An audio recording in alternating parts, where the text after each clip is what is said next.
a shame on the Nigerian army, and it's an indictment that the Biafran Liberation Army are defeating the Nigerian army on all fronts and ground.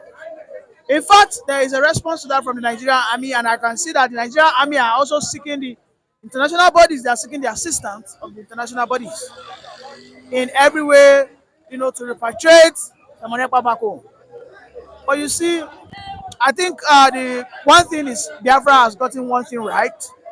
They've learned from the mistake of the past, and this time I think they are standing on a solid foundation with the support of Simon Ekpa, who is dismantling every formation of the Nigerian army in the southeast.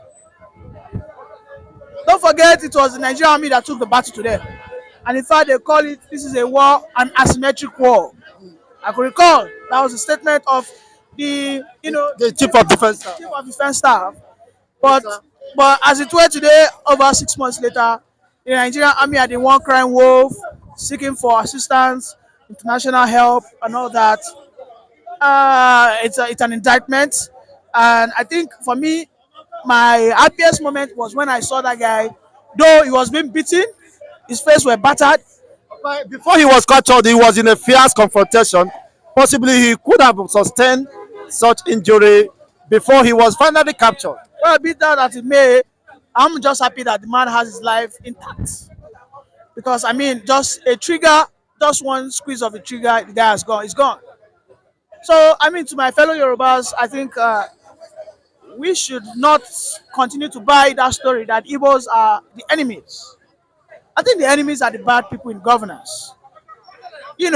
I mean, if we are going to look at who is the president of Nigeria today, it's a Yoruba man. He's a man who has not shown empathy even to his own fellow tribes people. It is a man who doesn't even give a damn about the flood happening in Maiduguri. All what it's about is re-election comes in 2007. He's doing everything possible, erecting his own political, stalwarts, his machineries. He's doing everything to silence the voice of the people. And of course, when I'm talking about the voice of the people, I'm talking about the voice of the Igbos, or Biafrans as they like to be called. I mean, just recently we saw that the initiative about the CNG, they call it compressed natural gas, amongst all the states, the Southeast were omitted. If we go to the NEL fund, which is the education loan fund, we can see that the Southeast have not benefited significantly. So it's very, very disturbing that this is a land that provides gas. This is a land that is rich in gas and oil. Look at Imo, look at Abia. And then if you look at all the southern states that happens to be a part of the Biafra struggle, these are the states that are well reached in these oil resources. And of course, the government keeps on ignoring them. So of course, I mean, these guys are justified if they say they want to succeed. Because if they get what it is needed to be gotten from a working system, I don't think the Igbos will want to succeed. In fact, they will be the major advocates of Nigerians because they happen to be the most traveled. Internally, they happen to be the most traveled. The Yorubas hardly travel around. They stay within their, but the Igbos, they travel, they go for trading. So they happen to always demonstrate the oneness that we are actually, counting. But of course, it is unfortunate that the Nigerian Federation has always marginalized them. I'm very happy that this guy, his family, I'm sure he would have reunited with his family now.